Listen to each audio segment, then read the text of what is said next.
Bismillahirrahmanirrahim. Assalamualaikum warahmatullahi wabarakatuh. Alhamdulillah, wassalatu wassalam ala rasulillah wa ala alihi wa ashabihi wa man wala. Wa asyhadu an la ilaha illallah wahdahu la syarika lah, wa asyhadu anna Muhammadan abduhu wa rasuluh sallallahu alaihi wa ala alihi wa sallam. Qala Allah subhanahu wa ta'ala, ya ayyuhalladzina amanu taqullaha haqqa tuqatih wa la tamutunna illa wa antum muslimun. Ya ayyuhan nasu taqu rabbakumul ladzi khalaqakum min nafsin wahidah wa khalaqa minha zawjaha wa batha minhuma rijalan katsiran wa nisaa'a wattaqullaha alladzi tasaaluna bihi wal arham innallaha kana 'alaikum raqiba. Ya ayyuhalladzina amanu taqullaha wa qulu qawlan sadida yuslih lakum a'malakum wa yaghfir lakum dhunubakum wa may yuti'illaha wa rasulahu faqad faza fawzan 'azima. Amma ba'd. Ma'asyiral muslimin wal muslimat, Bapak Ibu, saudara-saudari kaum muslimin dan muslimat rahimani wa rahimakumullah. Alhamdulillah, di pagi yang sangat mulia ini kembali Allah Subhanahu wa taala menyatukan hati-hati kita dan menyatukan fisik kita. Karena orang-orang beriman dimanapun kita berada, Allah satukan hati kita. Ya, sebagaimana Nabi kita Muhammad sallallahu alaihi wasallam menyebutkan dalam sebuah hadisnya, "Matsalul mu'minina fi tawadihim wa tarahumihim wa ta'atufihim kamatsalil jasadil wahid.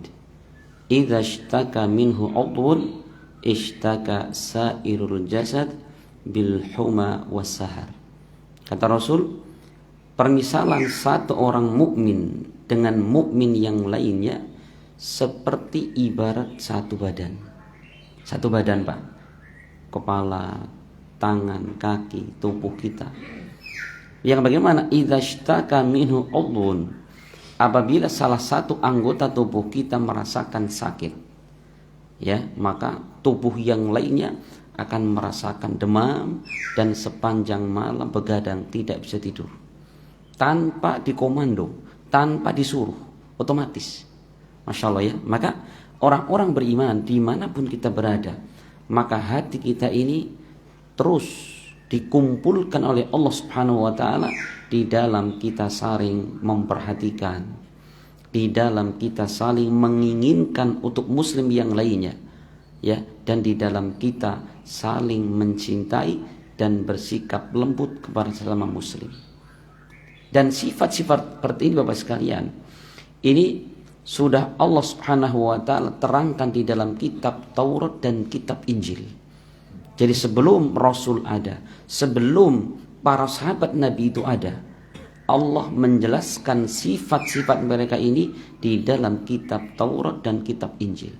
Allah pernah menyebutkan dalam Al-Quran, Muhammadur Rasulullah walladzina ma'ahu asyidda'u 'alal kuffari ruhama'u bainahum tarahum ruk'an sujadan yabtaghuna fadlan minallahi wa ridwana simahum fi wujuhihim min athari sujud dzalika mathaluhum fit taurah wa mathaluhum fil injil. Kata Allah, Muhammad adalah utusan Allah dan orang-orang yang bersamanya itu para sahabatnya, bagaimana sifat mereka? Asyidda'u 'alal kufar, keras kepada orang kafir dan sangat lembut, sangat penyayang terhadap sesama orang beriman. Engkau melihat mereka ruku dan sujud mengharapkan keutamaan dari Allah, dan ciri-ciri mereka nampak pada wajah mereka. Dari apa? Min athari sujud, dari bekas sujudnya mereka. Itulah permisalan yang Allah bikin di dalam kitab Taurat dan kitab Injil. Masya Allah, Pak. Maka sifat lembutnya orang beriman, sesama orang beriman, itu sudah Allah ceritakan sejak Al-Quran belum diturunkan. Sejak Nabi Muhammad belum ada, sahabatnya belum ada, umatnya belum ada. Tapi apa? Sifat-sifat mereka ini sudah diketahui oleh umat-umat sebelum Islam ini. Masya Allah. Apa tadi sifatnya? Itu lembut, berkasih sayang terhadap sesama mukmin. Ya, makanya berkumpulnya kita sesama kaum muslimin di tempat yang sangat berbahagia ini adalah apa? Itu nikmat yang sangat besar. Ya, nikmat yang sangat besar. Ya, ma'asyal muslimin wal muslimat rahimani wa rahimakumullah. Ya, insyaallah sebagai bentuk kasih sayang kita sesama mukmin, kita akan kembali ya melanjutkan penjelasan kita masih di dalam rukun-rukun iman. Ya, di dalam rukun-rukun iman, dan kita masih menjelaskan di rukun yang kelima. Itu iman kepada apa? Iman kepada hari akhir. Pada pertemuan sebelumnya kita telah menjelaskan tentang keadaan manusia di padang mahsyar. Ya, keadaan manusia di padang mahsyar tatkala semua kita ini, bukan hanya kita ya, manusia paling pertama kali sampai manusia terakhir yang Allah ciptakan akan dikumpulkan Allah di tempat yang namanya mahsyar. Apa mahsyar? Mahsyar tempat kumpul, Pak. Yang Rasul ketika menggambarkan di hari itu, matahari didekatkan di atas kepala kita, kita tidak beralas kaki, kita tidak berpakaian alias telanjang bulat dan belum disunat. Kumpul laki-laki perempuan. Makanya kalau kata Aisyah, ya Rasul, berarti kalau seperti itu laki-laki perempuan saling melihat aurat mereka. Rasul mengatakan, ya Aisyah, al-amru asyaddu min ayyuhimmahum ala dzalik. Wahai Aisyah, urusannya lebih ngeri daripada sekedar melihat aurat orang lain. Maknanya apa? Di hari itu tidak ada lagi orang tertarik dengan aurat orang lain. Kenapa? Karena saking takutnya mereka di hadapan Allah, harus mempertanggungjawabkan segala perbuatan amalan yang pernah diperbuat ketika di dunia ini. Ya, nggak ada orang berani ngobrol berikan kabar kang sehat orang kang lah poro-poro berwis ketemu bojone urung, nggak ada. Di hari kiamat ya, anak yang ketemu urung anak, nggak ada, Pak. Di hari itu semua manusia tertunduk, semua manusia terdiam. Tidak ada yang berbicara kecuali orang-orang yang Allah izinkan untuk berbicara. Coba bayangkan. Ya, saking takutnya mereka, kekhawatirnya mereka.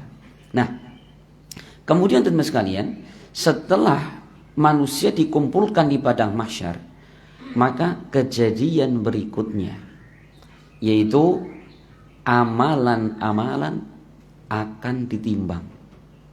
Insyaallah ya, amalan-amalan akan ditimbang. Kalau istilah Al-Quran yaitu al-imanu bil mizan, beriman terhadap mizan atau timbangan amalan. Tentang timbangan amal ini Bapak sekalian, Allah Subhanahu wa taala menyebutkan di dalam Al-Quran dan hadis Nabi sallallahu alaihi wasallam. Di antara ayat Al-Quran yang menjelaskan tentang akan ditimbang amal manusia adalah di dalam surat Al-Anbiya ayat 47. Al-Anbiya ayat 47, Allah berfirman, wa nadha'ul mawazinal qista liyaumil qiyamah fala tudlamu nafsun syai'an wa in kana misqala habbatin min khardalin ataina biha wa kafa bina hasibin. Allah mengatakan, wa nadha'ul mawazinal qista yaumil qiyamah, dan kami akan meletakkan timbangan keadilan pada hari kiamat, yaitu timbangan amal. Fala tudlamu nafsun syai'an, maka tidak ada seorang pun yang terzalimi di hari itu. Jadi timbangan amal tidak ada kecurangan, tidak ada salah input. Nggak ada ya. Jangan yang mau kebaik kok panitia ini salah input. Nggak ada, Pak. Timbangan Allah tidak ada salah input, tidak ada human error, gitu ya, semua lurus semua gitu Pak. Itu bedanya ya, makhluk dengan Allah Subhanahu wa taala di situ. Allah mengatakan apa? Tidak ada seorang jiwa yang mereka terzalimi.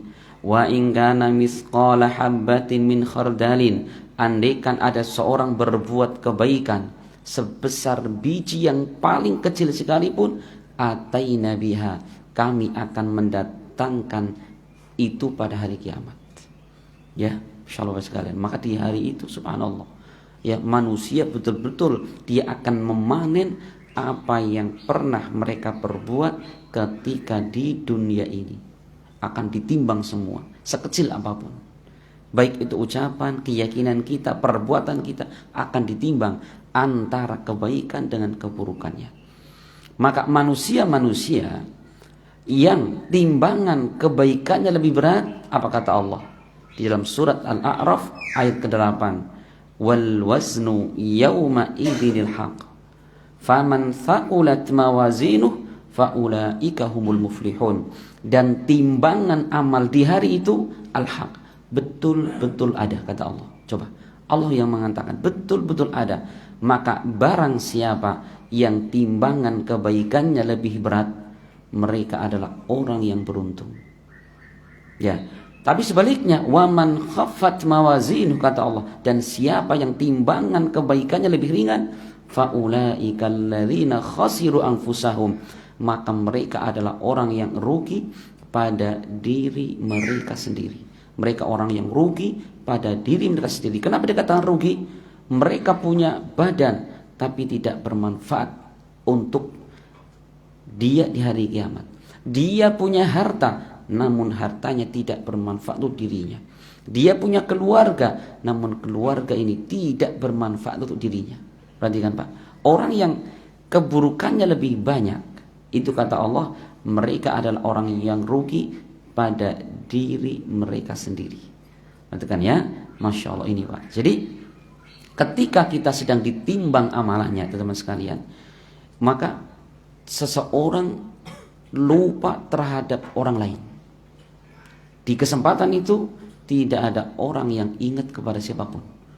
Seorang bapak lupa kepada anaknya, lupa kepada istrinya, lupa kepada orang tuanya, lupa.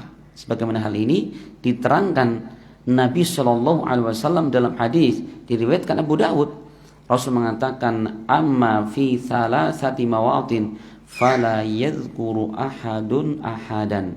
Adapun pada 3 keadaan, 3 tempat di hari kiamat nanti, seorang tidak akan pernah ingat dengan seorang pun. Kapan diantaranya? Indal mizan hatta ya'lama ayakhifa mizanuhu am yaskul, yaitu ketika ditimbang amalannya. Sebelum dia tahu bagaimana hasilnya ini, ya, perhitungannya, timbangannya ketahuan itu, karena akan dikumpulin semua amalan kita, dan tidak ada satupun amal yang tercecer. Nah, maka hamba ini, orang ini, dia tidak akan ingat kepada siapapun sampai dia tahu yang lebih berat kebaikan atau keburukannya. Jadi lebih menegangkan daripada apa? Lagi ngitung. Nah, itu presiden yang jadi pilihannya kan tegang gitu ya. Kalau di hari kiamat subhanallah, ini menentukan apa? Menentukan, ini bukan presiden ya, ini lagi mizan ini. Ini menentukan kebahagiaan atau kesengsaraan dia sepanjang hidup. Bukan hidup di dunia ya, kehidupan yang kekal dan abadi. Ini saat-saat penentu Bapak sekalian. Makanya nggak ada orang kemudian gembelengan, tegang, ya. Lawang orang nunggu hasil perhitungan presiden saja tegang semua kan, tim sesnya kan itu. Itu baru urusan duniawi ya. Bagaimana ketika ini di hari kiamat yang menentukan manusia ya, apa namanya, selama-lamanya. Itulah keadaan di hari kiamat, subhanallah. Nah, maka teman-teman sekalian, bahwa zat yang ditimbang itu apanya? Maka kalau kata penulis kitab di sini, yang ditimbang adalah amalan manusia. Mungkin yang bertanya, Ustaz, loh, amalan kan nggak ada bentuknya, ya Pak ya? Ada orang puasa, Pak, mana puasanya? Kinang karung gitu Pak. Ada seorang dia haji umroh. Mana haji umrohnya apa? Diwadai ember? Nggak bisa. Loh, sekarang sesuatu yang tidak ada bentuknya kok ditimbang. Nah, apa jawabannya? Bagi Allah subhanahu wa ta'ala tidak ada perkara yang sukar bagi Allah. Semua mudah. Seperti Allah azza wa jalla kelak di hari kiamat ya akan menjadikan kematian itu berbentuk emas. Kematian sih ada bentuknya enggak? Innalillahi wa inna ilaihi raji'un. Pak Muhammad Ali telah meninggal dunia. Di mati nang dibakti, ora wati nganti matine. Ya enggak ada bentuknya kan? Iya, tetapi di hari kiamat kelak Allah subhanahu wa ta'ala menjadikan kematian berbentuk. Apa bentuknya? Seekor domba. Maka Rasul menyebutkan di hari kiamat kelak, ketika penduduk surga sudah memenuhi surganya, penghuni neraka mereka sudah kekal dalam nerakanya, maka Allah mendatangkan kematian dalam bentuk seekor domba. Kemudian Allah bawa dan diletakkan di antara surga dan neraka. Kemudian disembelih si domba itu, maka kematian disembelih. Maka setelah hari itu tidak ada kematian lagi. Maka Allah berfirman kepada penghuni surga, ya ahlal jannati khuludun wala maut. Wahai penghuni surga, kalian akan kekal di dalamnya dan tidak akan pernah mati. Maka bertambah gembira penghuni surga. Kenapa? Gak akan mati, nikmat terus di dalamnya. Allah berkata kepada penghuni neraka, ya ahlan nari khuludun wala maut. Baik penghuni neraka, kalian akan kekal di dalamnya dan tidak akan pernah mati. Maka mereka semakin menyesal, teriak-teriak, nangis mereka. Ya, kenapa? Tidak akan pernah berhenti siksaan di dalam neraka tersebut. Perhatikan, jadi di sini yang kita ambil adalah kematian yang di dunia ini adalah sifat tidak berbentuk, namun di hari kiamat kelak Allah bentuk kematian itu. Amalan mampu bagi Allah. Makanya amalan manusia kelak ya semua akan ditimbang oleh Allah subhanahu wa ta'ala. Ini Pak. Tapi Rasul menyebutkan bahwa di sebagian orang, di sebagian keadaan yang ditimbang adalah apanya? Adalah catatan amal. Kertas catatan amalnya itu. Sebagaimana dalam hadis yang diistilahkan para ulama dengan hadisul bitaqah. Ya, hadis kertas kecil. Jadi gini Bapak sekalian, di hari kiamat Allah subhanahu wa ta'ala akan memanggil orang ini di hadapan manusia. Ya, kemudian Allah subhanahu wa ta'ala bawakan untuknya catatan amal. Ya, catatan amal, kebaikan, keburukannya ada di situ. Dia orang beriman ya. Kemudian Allah subhanahu wa ta'ala memperkenalkan satu persatu dari dosa yang dia miliki. Ternyata apa? Catatan amalnya itu ada 99 lembar. Banyak sekali. Satu lembarnya ini panjangnya adalah sejauh mata memandang. Wih. Ya, wong sehat orang mukmin kuwi. Ustaz mukmin ya 5 meter sudah keton. Itu bagi orang yang pandangannya sempurna, Pak. Wih, kayak jaran apa? Cewek jebulan ya. Ngerti kata apa ini duit tuh 1.000, masya Allah ya. 5 kilo keton Pak. Duit kayak 5 kilo. Soekarno Mesem. Iya, tapi toa masjid orang keton. Warna masjid. Tapi nek Soekarno Mesem, masya Allah keton dengan apa kayak 20 kilo keton. Yo kayak 20.000 dengan 1.000. Nah, ini satu catatan amal. Rasul mengatakan sejauh mata memandang, jumlahnya 99. Isinya apa? Isinya ada dosa maksiat. Maka setiap dosa yang pernah dia perbuat, Allah perkenalkan, "Hei hambaku, apa kamu ingat dosamu ini?" Ingat. Ngapa gue biyen ngamplengi kancane zaman SMP? Ada. Kedua, ngapa ke biasa darmaji? Ngapa ke zaman sekolah? Dahari 5 bayar siji. Anak darmaji mana ke? Apa ke gembian biasa ngapa ke? Ngomong ibu nih kan bayar SPP malah mengkantin. Akhirnya ibu nih disurati karo sekolah. Bu, ibu putrane belum bayar 4 bulan. Dan ngurung bayar iki. Terus bayar jebulane 3 mana? Kantin. Yo keton ngono Pak, subhanallah semua itu. Dulu jenengan ngampleng bojone keton itu, ngampleng bojone jam 12 bengi ditulis semua malaikat. Tidak ada satu pun yang terlewatkan. Maka semua dosa itu dari 99 amalan dikenali sama orang tersebut. Maka orang itu, waduh celaka saya, cilaka nyongge.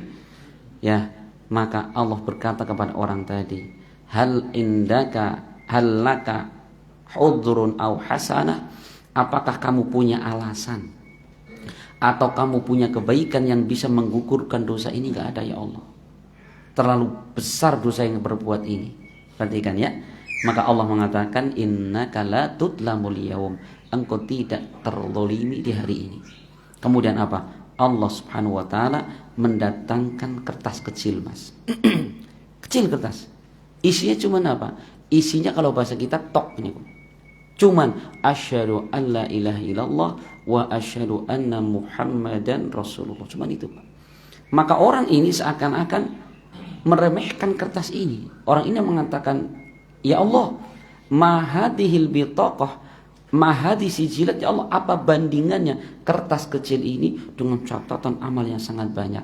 Lagi-lagi Allah mengatakan engkau tidak dizalimi di hari ini. Kemudian apa? Allah timbang Pak, antara 99 lembar catatan amal yang panjangnya sejauh mata memandang dengan kertas kecil ini. Apa yang terjadi? Rasul mengatakan fatashat bihinna la ilaha illallah. Ternyata toshat begini mas, plus gitu ya, artinya tidak imbang betul-betul antara yang kanan dan kiri. Begitu timbang, ternyata catatan amal yang syahadat itu jauh lebih berat daripada apa 99 catatan tadi. Ini menunjukkan Bapak sekalian, itu Pak, pentingnya seorang muslim kita menjaga syahadat kita.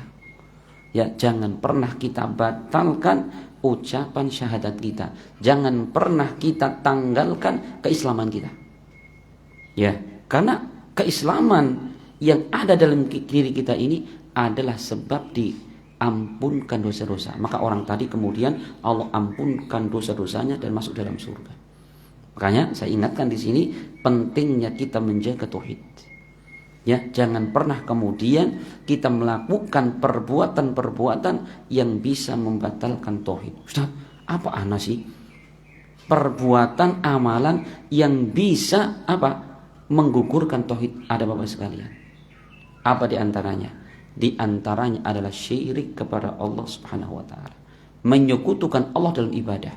Seperti kita berdoa kepada Allah juga minta kepada pohon keramat misalkan, nggih, atau batu, watu dijaluki mbah watu nyong urung duwe bojo, yang esuk sore ana bojone teka ya kuwi.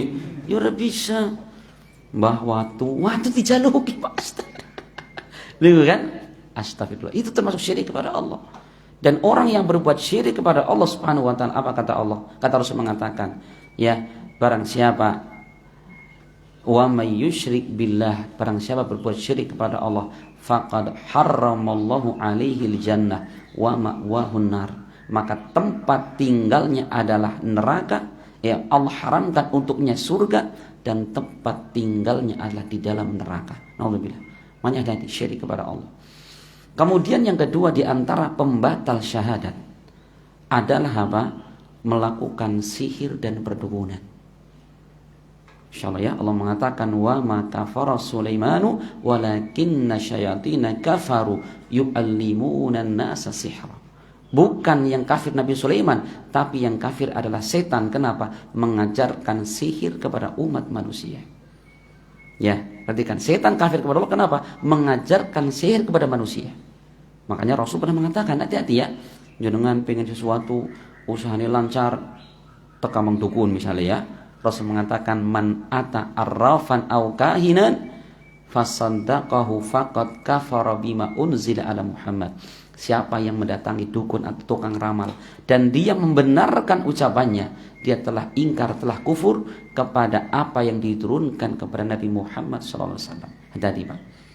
Ya, jangan pernah bermain dengan perdukunan. Ustaz, kalau main api ya bahaya, cuma nggak seberapa Pak. Paling kebakaran umai entong. Tapi kalau bermain perdukunan, naudzubillah, Itu bisa membatalkan syahadat yang ada dalam diri kita. Kemudian apa lagi Ustaz? Yang bisa membatalkan syahadat, di antaranya Bapak sekalian, yaitu mengolok-olok Islam. Mengolok-olok Allah, Rasulnya, ya, atau mengolok-olok agama Islam ini. Hati-hati. Dulu di zaman Rasul pernah ada 2 orang, dia candaan Pak. Jadi gelowian gitu loh. Dia mengatakan, ma ra'aitu misla qurra'ina, aku tidak pernah melihat seperti ulama-ulama kami itu, Rasul dan para sahabat. Yang apa? Mereka itu akdzabu al-sunan, paling pendusta lisannya. Kemudian wa arghabu butunan, yang perutnya paling rakus, urusan panganan nomor 1 gitu loh. Wa ajbanu inda liqa, dan orang yang paling pengecut ketika bertemu dengan musuh. Ini adalah apa? Ini olok-olokan kepada Rasul dan para sahabatnya. Maka ada sahabat yang bernama Auf bin Malik, awas ya, saya laporkan kamu kepada Rasul. Enggak, saya cuma candaan gitu loh. Saya candaan. Kok dolanan dok gitu. Akhirnya apa? Orang tadi Auf bin Malik datang kepada Rasul. Ternyata apa? Sebelum Auf bin Malik datang kepada Rasul, Rasul sudah tahu kejadian itu. Karena apa? Allah menurunkan ayatnya. Apa ayatnya? Allah mengatakan, wala in sa'altahum la yaquluna innama kunna nakhudhu wa nal'ab. Qul abillahi wa ayatihi wa rasulihi kuntum tastahzi'un qad kafartum ba'da imanikum. Allah mengatakan, Muhammad, jika engkau bertanya kepada mereka, kenapa kamu lakukan seperti itu? Mesti jawabannya, kami cuman candaan dan cuman main-main. Maka katakanlah, apakah dengan Allah, dengan ayatnya, dengan Rasulnya kalian mengolok-olok? La ta'tadiru, jangan minta maaf. Sesungguhnya kalian telah kafir yang sebelumnya kalian beriman. Perhatikan. Allah mengatakan enggak boleh minta maaf, jangan minta maaf sudah. Makanya kedua orang ini yang tadi ngolok-ngolok Rasul, dia datang ke Rasul, Rasul mohon maaf ngapunten kula niki. Kula napa ming dolanan. Rasul kemudian tetap berjalan pakai ontanya dan beliau tidak melihat ke belakang, hanya mengatakan, jangan minta maaf, kamu telah kafir yang sebelumnya engkau beriman. Ya Rasul, tolong, saya minta maaf, saya cuma candaan, tidak bisa. Hati-hati ya, ngolok-ngolok agama. Di zaman kita ini anak-anak muda berani mereka nginjek Al-Quran. Coba Pak, Al-Quran diinjak, itu kira-kira memuliakan atau merendahkan Al-Quran? Rendahkan. Hati-hati ya, itu anak muda itu. Bahkan ada yang berani mereka apa? Mereka pakai di video, sengaja disebarkan. Subhanallah. Itu anak-anak muslim zaman kita ini. Ya, karena apa? Kurangnya mereka mempelajari ilmu agama. Coba ya. Nah, ini termasuk pembatal syahadat kita, Bapak sekalian. Ya, makanya hendaknya setiap muslim ini kita berhati-hati. Nah, kita kembali. Jadi ada sebagian manusia tadi yang ditimbang adalah catatan amalnya, dan ada sebagian manusia yang ditimbang adalah badan mereka. Sebagaimana dalam sebuah hadis yang diriwayatkan Imam Ahmad, dikisahkan bahwa dulu ada sahabat Nabi yang bernama Abdullah ibn Mas'ud. Kebetulan Ibn Mas'ud ini secara fisik beliau cacat. Kenapa? Kakinya kecil Pak. Nah, suatu ketika dia lagi berdiri, tiba-tiba ada angin sepoi-sepoi, nggak kencang anginnya, mau roboh begitu, kayak apa namanya gitu ya, mau roboh saking kecilnya kakinya. Maka spontan para sahabat tertawa, gitu loh, krak gitu ya. Maka Rasul mengatakan, kenapa kalian tertawa? Ya Rasul, ngapunten, saking kecilnya kakinya Ibnu Mas'ud. Rasul mengatakan, walladzi nafsi biyadi lahuma fil mizani asqalu min Uhud. Rasul mengatakan, demi Allah yang jiwaku ada pada tangannya, sesungguhnya kedua kaki Ibnu Mas'ud ini kelak di timbangan amal pada hari kiamat lebih berat daripada timbangan gunung Uhud. Masya Allah. Kenapa Bapak sekalian? Karena walaupun kakinya mohon maaf kecil, cacat, tapi apa? Ini kaki setiap hari yang melangkahkan badannya membawa ke masjid, ya, untuk sholat 5 waktu. Walaupun kakinya kecil dan cacat, namun ini kaki yang biasa dia pakai untuk menuntut ilmu agama dan menyebarkan ilmu agama, dan kaki yang berkali-kali nendang batu dan kena debu ketika berjihad di jalan Allah Subhanahu wa taala. Akhirnya apa? Akhirnya berat timbangannya kelak pada hari kiamat. Maka Bapak sekalian, teman sekalian, kalau kita menginginkan tubuh kita ini berat kelak pada hari kiamat, bagaimana? Gunakan tubuh kita ini untuk ketaatan kepada Allah. Ya, untuk jalan sholat, membantu orang tua, mencari nafkah untuk anak istri. Diniatkan di situ, Pak. Jangan lupa, lah, wong menung saya kerja pengen bisa mangan. Jangan seperti itu. Harusnya kita mengatakan, saya bekerja karena memang Allah memerintahkan saya menafkahi anak dan istri. Gitu loh, Pak. Masya Allah ya. Iya. Karena kita kalau menafkahi istri hanya sekedar ikut keumuman manusia, kita tidak dapat pahala, Pak. Kapan kita menafkahi anak istri dapat pahala? Ketika kita meniatkan karena Allah. Sebagaimana Rasul pernah bersabda dalam hadis diriwayatkan Bukhari Muslim.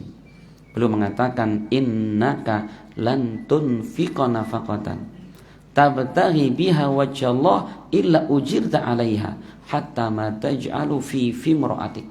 Tidaklah engkau menginfakkan satu harta, ya, yang engkau mengharapkan dengannya wajah Allah, melainkan pasti Allah akan memberikan pahala. Sampai pun kata Rasul, satu suap nasi yang engkau berikan kepada istrimu, itu dicatat Allah sebagai kebaikan. Syaratnya apa? Kalau kita melakukannya ikhlas karena Allah, bukan sekedar milu umum menungsa, bukan keumuman kita, Pak. Ya, tapi niatnya pengen mendapatkan pahala dari Allah itu. Makanya jenengan sebelum bekerja, sebelum ngasih uang istri, niat karena Allah. Ini Allah memerintahkan saya untuk apa? Memberi nafkah kepada istri. Itu. Sehingga perkara yang sudah umum kita mendapatkan pahala. Orang yang melakukan yang sama tidak meniatkan tidak dapat pahala. Maka setiap hari jenengan ya ngasih anak istri lillahi ta'ala. Gitu ya. Tapi sebaliknya Bapak sekalian, di hari kiamat nanti akan didatangkan orang yang badannya super gemuk. Ini sebagaimana dalam hadis diriwayatkan Imam Bukhari, innahu la ya'ti ar-rajulul 'azimus samin yaumal qiyamah la yazinu 'indallahi janah ba'udah. Didatangkan orang lelaki badannya besar dan gemuk, Pak. Tetapi apa? Begitu ditimbang, ini berat badannya itu lebih ringan daripada sayap nyamuk, Pak. Bus tahu nimbang suwiwi lemut, ya anak timbangan nih, walaupun timbangan emas pun nggak kebaca di situ, Pak. Nah, ternyata orang yang badannya gemuk tapi tidak pernah dipakai untuk ibadah. Kenapa badannya gemuk? Lah tang ini turu jam 9:30, baru kowe sarapan, baru kowe nonton TV main game, ya ngobat asap keliling kampung, ya muangan turu mangan. Masya Allah, berani gemuk, nggak pernah ibadah kepada Allah. Di hari kiamat ditimbang, tidak ada beratnya orang tersebut. Masya Allah. Nah, kemudian Bapak sekalian, Masya Allah ini. Jadi ini keadaan manusia ketika mereka sedang ditimbang ya di hari kiamat kelak.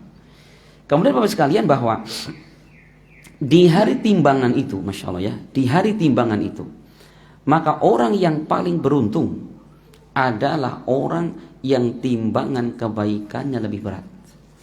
Karena nanti kalau timbangannya lebih berat, dia berhak mendapatkan surga. Karena Allah mengatakan, faulaika humul muflihun.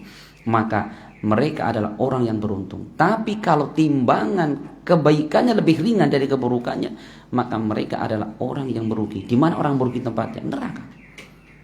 Nah, Ustaz, apa ada sih amalan yang ringan tapi berat timbangannya pada hari kiamat? Ada, Pak.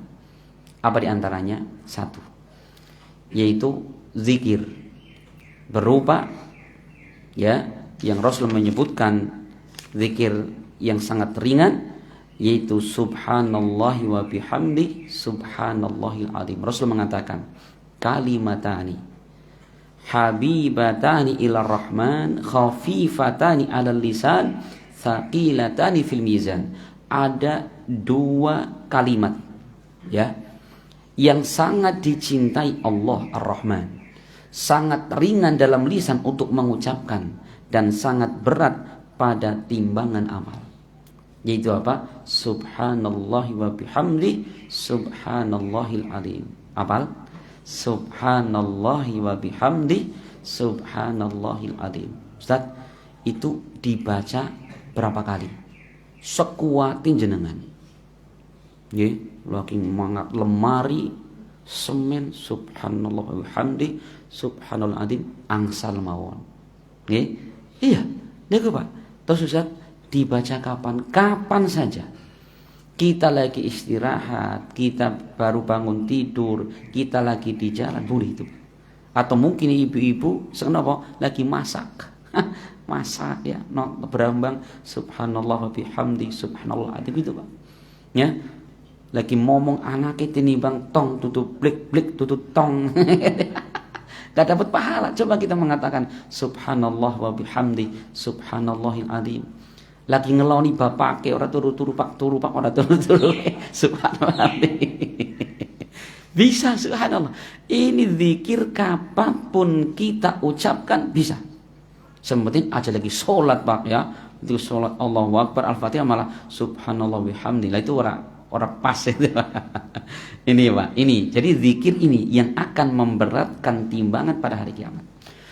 Kemudian yang kedua Bapak sekalian, di antara amalan yang akan memberatkan pada timbangan hari kiamat, akhlak yang baik.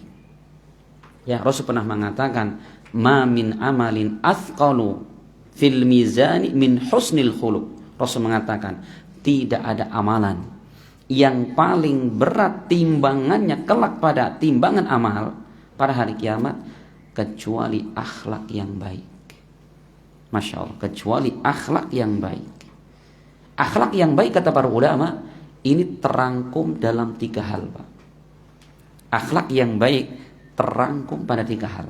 Yang pertama adalah apa? Badlun nada, kita memberikan kebaikan untuk orang lain. Kebaikan itu jangan dipahami hanya sekedar duit ya. Jangan sekedar makanan. Betul itu bagian kebaikan. Tapi yang namanya kita memberikan kebaikan kepada orang lain sesuai dengan kemampuan yang kita miliki. Mampunya kita dengan tenaga. Kan gitu. Tetangga lagi sakit, mau bawa rumah sakit. Ya, beratnya berapa? 130. Bojone tok nang omah wis mikul tanggane Bu dikeret bae bojone. Ya jenengan itu turun tangan bantu gitu loh Pak ya. Lah gitu Pak. Masya Allah, itu membantu dengan tenaga. Ada lagi membantu dengan pikiran. Ada orang lagi mumet nih priwe carane iki ya. Ya, duit angel teman oleh duit iki. Wis melu aku kerja misalkan. Nah, itu kan solusi. Masya Allah. Kalau misalkan kita mampu dengan harta kita, gunakan harta kita. Itu Pak. Itu namanya badlun nada, kita memberikan kebaikan. Yang kedua kaful ada, kita menahan agar tidak mengganggu orang lain. Baik mengganggu dengan lisan kita. Bisa-bisa ngecek orang lain, itu ganggu orang lain. Atau dengan tangan kita mukul mereka, ngambil harta mereka. Ya, atau bahkan apa? Atau bahkan dengan hati kita. Ya, kita hasad kepada mereka, tidak senang mereka dapatkan nikmat. Hati-hati. Itu adalah kita menyakiti orang lain. Ya, maka seorang muslim itu adalah orang yang selamat ya dari apa? Ganggu orang lain. Rasul pernah mengatakan al-muslimu man salimal muslimuna min lisanihi wa yadihi. Seorang muslim yang terbaik adalah orang yang muslim lainnya selamat dari gangguan lisan dan tangannya. Hati-hati ya. Kezaliman kepada orang lain Bapak sekalian itu kalau istilah para ulama dzulmun la yutraku, kezaliman yang tidak akan ditinggalkan, terus dibawa walaupun hari kiamat.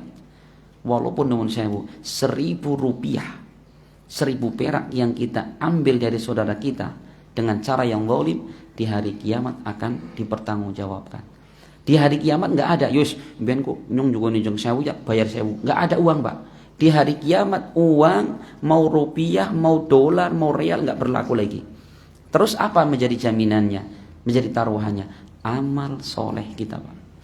Makanya Rasul pernah menjelaskan di hadapan para sahabat, "Atadruna mal muflis?" Tahukah kalian siapa itu orang yang bangkrut?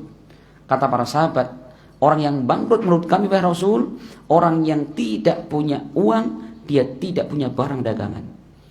Dagang laris manis Tanjung Kimpul, ya, dagangannya laris, duitnya orang kumpul gitu ya. Kata para sahabat itu, kata Rasul, bukan itu yang saya maksudkan orang yang bangkrut, tetapi orang yang bangkrut kata Rasul, man ya'ti yaumal qiyamati bis-shalah wasiyam wazakah, datang pada hari kiamat membawa pahala sholat, pahala puasa, pahala zakat, tapi apa? Dia pernah bunuh orang ini, pernah mukul orang ini, pernah nyaci maki orang ini, pernah ngambil harta orang ini. Akhirnya apa? Kebaikan orang tadi, kebaikan sholatnya diambil, Pak. Zakatnya diambil, dikemanakan? Diberikan kepada orang yang dulu pernah dia zalimi. Sampai saking banyaknya kezaliman yang dia perbuat, nol sama sekali pahala yang dia miliki. Tapi orang masih banyak ngadu kepada Allah, ya Allah, dulu orang ini ngamplungi saya ya Allah. Udah habis pahalanya. Bagaimana? Maka dosa-dosa orang yang dulu dia zalimi diambil dan dipikulkan kepada dia. Nauzubillah. Maka Rasul mengatakan itulah orang yang bangkrut. Hati-hati, Pak. Ya, hati-hati di dalam kita berucap. Hati-hati di dalam kita menggunakan tangan kita. Ya, yakinkan bahwa rizki yang kita makan itu ada rizki yang halal. Jangan pernah kita ngambil hak orang lain sedikit pun. Hati-hati, Pak. Mungkin di dunia ini nggak kelihatan, Pak. Ya, bisa ngindar dari CCTV. Tapi catatan Allah tidak pernah meleset. Catatan Allah tidak pernah tertutupi. Dimanapun kita berada Allah tahu. Itu ya, itu yang paling penting, Pak. Kita mau korupsi seberapapun rupiah, Allah Maha tahu. Itu loh, Pak. Makanya sebenarnya benteng yang paling bermanfaat untuk menghilangkan korupsi ini itu Pak, keimanan terhadap hari akhir. Keimanan tentang luasnya ilmu Allah Subhanahu wa taala. Mungkin jangan takon, Ustaz, nek anu itu terjadi terlanjur di masa lalu. Kita pernah nyaci maki orang, pernah mukul orang, pernah tawuran ya sampai dia koma masuk rumah sakit, akhirnya cacat seumur hidup. Gimana, Pak? Kita cuma istighfar kepada Allah tidak cukup, Pak. Kalau kezaliman, dosa yang kita perbuat berkaitan dengan hak sesama manusia, syaratnya lebih berat, ada 4. Kalau tobat nasuha kata para ulama, syarat yang pertama, dia menyesal. Ya, dia pernah meninggalkan sholat, menyesal. Yang kedua, dia bersegera meninggalkan dosa itu. Syarat ketiga, dia punya keinginan keras, tidak mengulangi di masa yang akan datang. 3 syarat. Tetapi kalau dosa berkaitan dengan hak sesama manusia, ditambah syarat yang keempat, yaitu apa? Jika dia pernah nyakiti orang lain, dia datang minta maaf. Kalau memang ternyata sana tidak minta maaf kecuali membalas, maka kita serahkan. Iya, dulu tahun 2000 saya pernah ngamblengin jenengan, pipi kanan 10, pipi kiri 10, irungi ping 10. Ya semoga tebak. Iya, kalau mau bertobat kepada Allah. Itu dulu zaman jenengan sekolah, balik sekolah, di rambutan tanggane mateng ya. Taksi penuh blok jenengan kemutan sekarang datang mereka ngapunten Pak ya. Kulo zaman sekolah SMP riyen niku jenengan rambutnya hilang. Iya, niku kulo pelaku nih. Saya pernah, Pak, masyaallah ya.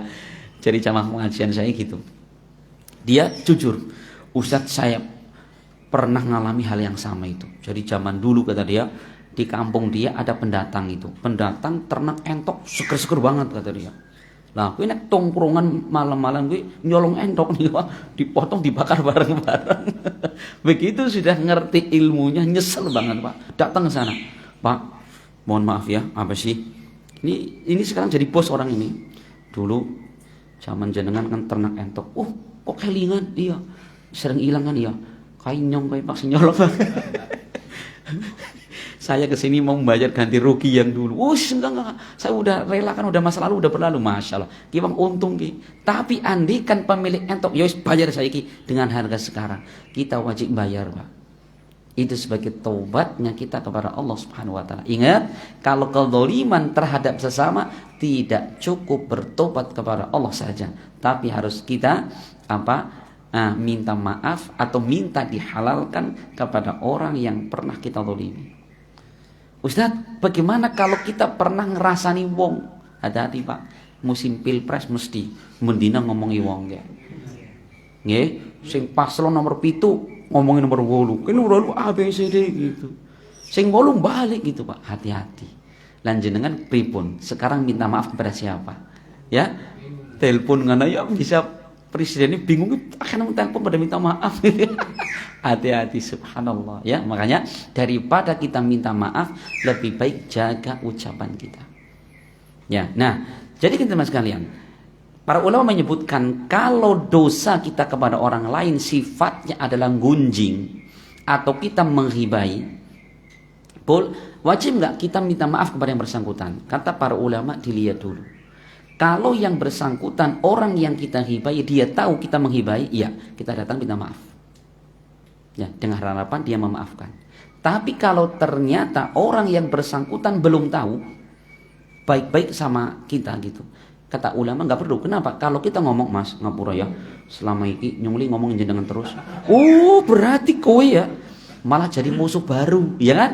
Iya, kata ulama, maka tidak perlu kita minta maaf. Terus bagaimana cara kita menggugurkan dosa ini? Satu, tobat kepada Allah Subhanahu wa taala, dan yang kedua, kita mintakan ampun kepada Allah, kepada orang tersebut. Ya Allah, semoga Engkau ampunkan dosa orang ini. Dan yang ketiga, kita memuji orang tersebut di depan orang yang dulu kita jelekkan orang tadi. Contohnya, saya misalkan jelek-jelekin orang di depan jenengan, tapi orangnya belum tahu. Gimana caranya? Kalau saya tobat kepada Allah, selain bertobat kepada Allah, kemudian saya muji-muji orang tersebut di hadapan majelis ini. Ya, jenengan menjelek-jelekan paslon tertentu misalkan. Astagfirullah, dosa ya. Dosa niku. Gimana caranya? Dulu jenengan ngobrol di mana kejelekan paslon itu, jenengan sekarang perbaiki. Tapi masya Allah ya, orangnya tawadhu, orangnya ngalahan, orangnya semacam-macam. Dipuji sebaik-baiknya, Pak. Untuk apa? Untuk mencuci dari apa yang dulu kita lakukan, jelekin orang tadi. Gitu caranya. Tapi kalau sudah tahu, ngapura banget ya gitu. Masya Allah. Ustaz, ya izin. Nah itulah Pak, yang namanya orang pengen baik kadang perlu ada masa-masa harus melawan ego diri sendiri. Wallahu a'lam bishawab. Ini teman-teman sekalian, masih ada waktu sekitar 3 menit ke depan. Barangkali ada disampaikan atau ditanyakan, maka dipersilahkan. Monggo Pak, barangkali ada. Aman? Masya Allah. Berarti aman sentosa nggih. Kalau tidak ada, maka alhamdulillah kita anggap sudah paham dan mengerti. Tinggal yang paling penting adalah kita mengamalkan. Apa yang kita amalkan? Dengan penjelasan masalah hisab ini atau masalah timbangan amal, yaitu kita berhati-hati. Jangan sampai kita berbuat keburukan yang akan memperberat timbangan kejelekan kita. Tapi perbanyak ya kita berbuat kebaikan, baik dengan ucapan maupun dengan perbuatan apa yang kita mampu. Pastikan, yakinkan 1 menit, 1 detik yang lewat kepada kita adalah kebaikan yang akan memperberat timbangan kebaikan kita di hari kiamat kelak. Amin ya rabbal alamin. Saya mohon maaf atas segala kekurangan dan saya ucapkan terima kasih wa jazakumullah khairan atas segala perhatian, teriring doa dan harapan. Semoga Allah senantiasa memberikan keberkahan kepada aktivitas teman-teman sekalian di hari ini. Allah berikan kebaikan, ya Allah berikan keberkahan dan kesuksesan kepada kita di dunia, terlebih di hari kiamat kelak. Amin ya rabbal alamin. Dan kita akhiri subhanakallahumma bihamdik asyhadu an la ilaha illa anta astaghfiruka wa atubu ilaik. Assalamualaikum warahmatullahi wabarakatuh.